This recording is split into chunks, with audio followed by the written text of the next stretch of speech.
نحمده ونصلي على رسوله الكريم اما بعد فاعوذ بالله من الشيطان الرجيم بسم الله الرحمن الرحيم رب اشرح لي صدري ويسر لي امري واحلل عقدة من لساني يفقهوا قولي۔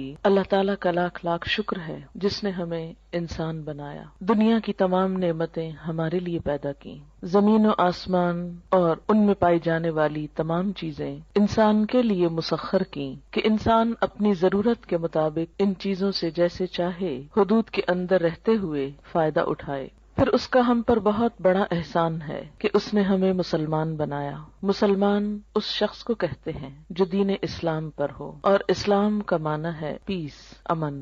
گویا مسلمان وہ شخص ہوتا ہے جو پرامن ہوتا ہے، اندر سے پرسکون ہوتا ہے، لوگوں کے ساتھ پرامن ہوتا ہے۔ لوگوں کے ساتھ وہی شخص پرامن ہو سکتا ہے جو اندر سے پرسکون ہو۔ اگر کوئی شخص خود اندر سے بے چین ہو، غیر مطمئن ہو، غم، غصے، غضب کا شکار ہو، وہ شخص دوسروں کے ساتھ اچھا معاملہ نہیں کر سکتا۔ اسی طرح وہ شخص جو اندر سے بدنیت ہو، حسد کا شکار ہو، بدگمانی کا شکار ہو، برے جذبات کا شکار ہو، وہ شخص بھی دوسروں کے ساتھ اچھا برتاؤ نہیں کر سکتا۔ نبی اکرم صلی اللہ علیہ وسلم نے مسلمان کی تعریف یہ بتائی کہ المسلم من سلم المسلمون من لسانہ و یدہ۔ مسلمان وہ ہوتا ہے جس کے ہاتھ اور زبان سے دوسرے مسلمان سلامت رہیں، یعنی ان کو کوئی تکلیف نہ پہنچے۔ تو جیسا میں نے عرض کیا کہ دوسروں کو سلامتی وہی دے سکتا ہے جس کا اپنا دل سلیم ہو، سلامت ہو۔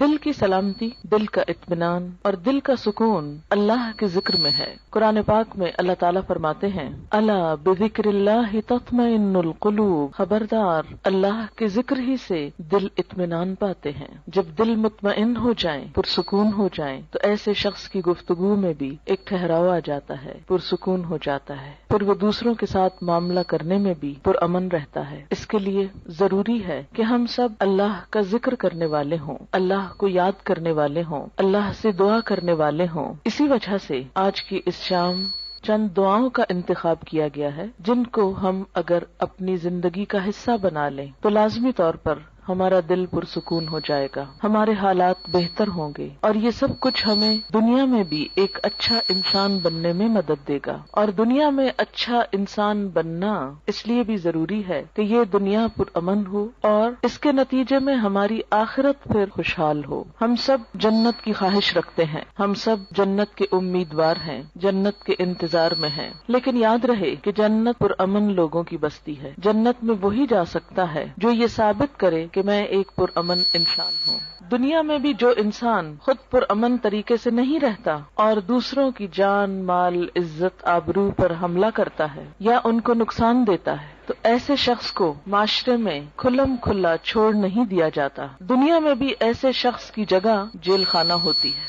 ایسے لوگ جو معاشرے کا سکون برباد کریں، معاشرے میں بے چینی پیدا کرنے کا سبب ہوں، ان کو دنیا میں بھی پکڑ کر قید کر دیا جاتا ہے، اور اگر وہ دنیا کی قید سے بچ بھی جائیں، ان کا کوئی جرم ثابت نہ ہو سکے اور دنیا میں کوئی سزا نہ پا سکیں، تو آخرت میں ایسے لوگوں کے لیے پھر یقینی طور پر جیل خانہ ہے۔ اللہ کے جیل خانے کا نام جہنم ہے۔ وہ کون سی چیزیں ہیں جو انسان کو جہنم میں لے جاتی ہیں؟ ان میں انسان کی بری نیت سب سے پہلے آتی ہے۔ اگر کوئی شخص خانہ کعبہ کا طواف بھی کر رہا ہو لیکن اس کی نیت اللہ کو خوش کرنا نہیں، لوگوں کے سامنے اپنی نیکی کا پرچار کرنا ہے، تو اس کی وہ نیکی جعل سازی شمار ہوگی، قابل قبول نہ ہوگی۔ اسی طرح دوسری چیز جو انسان کو اللہ تعالیٰ کی نظر میں گراتی ہے وہ زبان کا غلط استعمال ہے۔ جھوٹ، چغلی، غیبت، دوسرے کو تانا دینا، یہ تمام چیزیں انسان کو اللہ تعالیٰ کی نظر میں گرا دیتی ہیں۔ یہاں تک حدیث میں آتا ہے کہ بسا اوقات انسان باقی زندگی میں کچھ اچھے ہی کام کرتا ہے لیکن اپنی زبان سے بعض اوقات ایسا کلمہ نکالتا ہے، ایسی بات نکالتا ہے کہ اس ایک بات کی وجہ سے وہ جہنم کی گہرائیوں میں جا پہنچتا ہے۔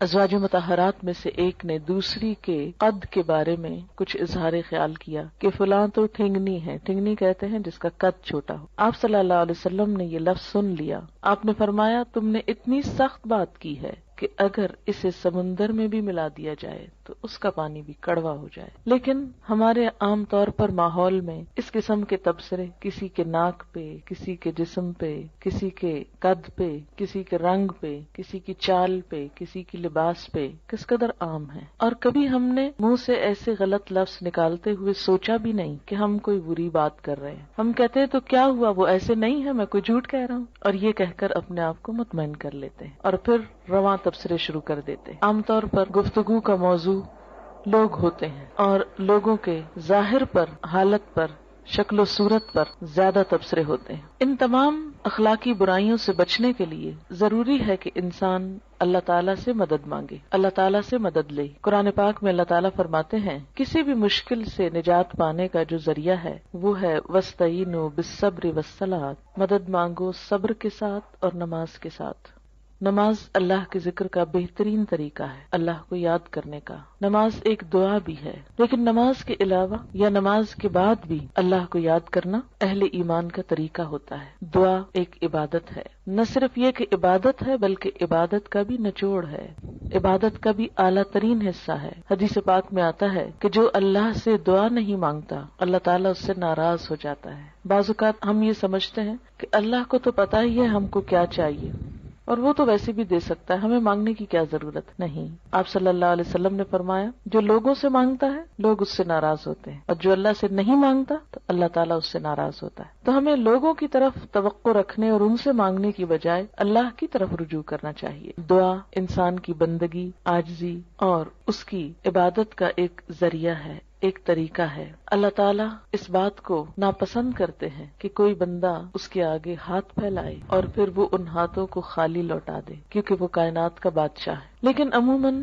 ہم دعا مانگنے میں کچھ ایسی غلطیاں کرتے ہیں کہ جن کی وجہ سے دعا قبول نہیں ہوتی. اس میں سب سے بڑی غلطی یہ ہوتی ہے کہ بسا اوقات ہم دعا تو مانگتے ہیں لیکن غفلت کے ساتھ توجہ نہیں کرتے، ہمیں یہ نہیں پتا ہوتا ہم مانگ کیا رہے ہیں. بعض اوقات کیا کرتے ہیں، کسی مشکل کے لیے وظیفہ تو پڑھتے رہتے ہیں، کوئی مخصوص آیت 1000 دفعہ پڑھ لی، 2000 دفعہ پڑھ لی، لیکن دعا نہیں مانگتے. ہم سمجھتے ہیں کہ صرف یہ آیت پڑھنے سے ہی کام ہو جائے گا. اس طرح ہم اپنے اوپر ایک ناروا بوجھ بھی ڈالتے ہیں اور دعا سے بھی محروم رہتے ہیں. بعض اوقات ایسی دعائیں مانگتے ہیں جو اس موقع کی مناسبت سے نہیں ہوتی. بعض اوقات ہم کچھ چیزیں تو مانگ لیتے ہیں روٹین میں یا رٹے رٹائے جملے بول دیتے ہیں لیکن ان کو محسوس نہیں کرتے. اور بعض چیزیں ہماری ضرورت کی ایسی ہوتی ہیں کہ جن کو مانگنے کا ہمیں سلیقہ ہی نہیں آتا کہ وہ بھی مانگنی چاہیے. اس لیے وہ تمام چیزیں ہم مانگیں جو نبی صلی اللہ علیہ وسلم نے مانگی. وہ کیوں، کس لیے؟ اس لیے کہ آپ ہمارے لیے ایک بہترین نمونہ تھے. آپ کی دعائیں بھی قبول ہوئیں، آپ کے مانگنے کا طریقہ بھی ہم سے زیادہ بہتر تھا،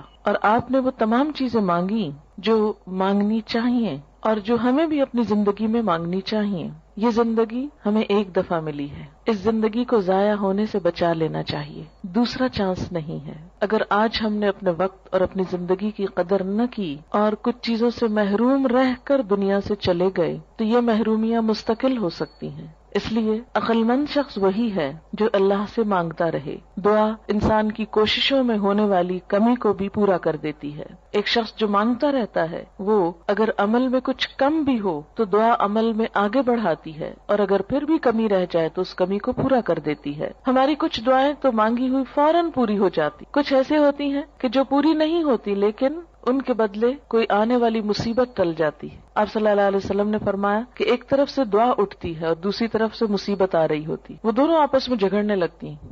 دعا مصیبت کو اوپر لے جاتی ہے کہ واپس جاؤ، اس بندے پہ نہیں آؤ، اور مصیبت اترنا چاہتی. پھر فرمایا جس میں زیادہ زور ہوتا ہے وہ دوسرے کو دبا لیتی. اگر دعا میں طاقت ہے، دعا میں قوت ہے، شوق ہے تو وہ مصیبت کو واپس لے جائے گی. اور اسی طرح اگر دعا پھیکی ہے، ڈھیلی ڈھالی ہے، یا مانگی نہیں یا پوری نہیں تو پھر مصیبت آ جاتی ہے. تو دعا کا ایک فائدہ کیا ہے؟ بسا اوقات وہی چیز مل جاتی جو ہم مانگ رہے ہوتے ہیں. بعض اوقات وہ تو نہیں ملتی، وہ جا رہی ہوتی ہے لیکن راستے میں وہ ایک آنے والی مصیبت کو واپس لے جاتی. مثلا انسان پہ کوئی بیماری آنے والی ہوتی اور انسان کو نہیں خبر کہ اس کے ساتھ یہ ہونے والا ہے. انسان کچھ اور مانگ رہا ہوتا ہے، مال مانگ رہا ہوتا ہے، اولاد مانگ رہا ہوتا ہے، گھر مانگ رہا ہوتا ہے، یا جو ہماری عام روزمرہ زندگی میں مانگنے کی چیزیں. اب اس کو وہ تو نہیں ملتا جو وہ مانگ رہا ہے لیکن وہ مصیبت ٹل جاتی ہے جو آنے والی تھی، کیونکہ اگر وہ آ جاتی تو یہ مانگی ہوئی چیز ملنے کے باوجود وہ اس کی خوشی نہ دیکھ سکتا. مثلاً اگر ایک انسان کی موت آ رہی اور وہ زندگی نہیں مانگ رہا، وہ گھر مانگ رہا ہے. اگر اس کی دعا اسی طرح قبول کر لی جائے، اس کو ایک اچھا گھر مل جائے، لیکن گھر ملتے ہی اس کی زندگی باقی نہ رہے، تو اس کو اس گھر کے ملنے کا کیا فائدہ ہوا؟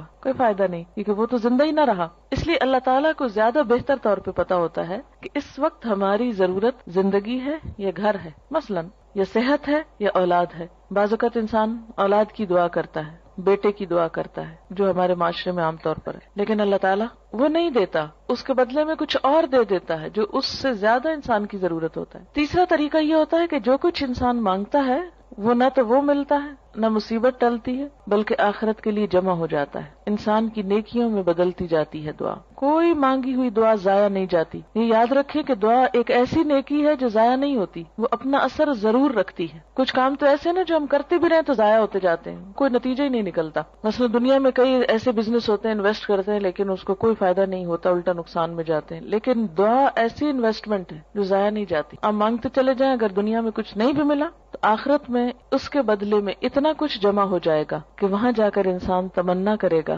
اے کاش میری کوئی دعا دنیا میں نہ سنی جاتی اور مجھے آج ہی سب کچھ مل جاتا. پیغمبر ساری زندگی ایک دعا مانگ کر مایوس نہیں ہوئے. حضرت زکریا علیہ السلام ایک جگہ پر کہتے ہیں وَلَمْ أَكُمْ بِدُعَائِكَ رَبِّ شَقِيًّا، کہ اے میرے رب تجھ سے دعا مانگ کر تو میں کبھی نامراد ہوا ہی نہیں. یہ تو ایسا کام ہے جس کے بعد نامرادی ہے ہی نہیں، نقصان ہے ہی نہیں، خسارہ ہے ہی نہیں. اس لیے انسان کو مانگتے رہنا چاہیے. وآخر دعوانا الحمد للہ رب العالمین.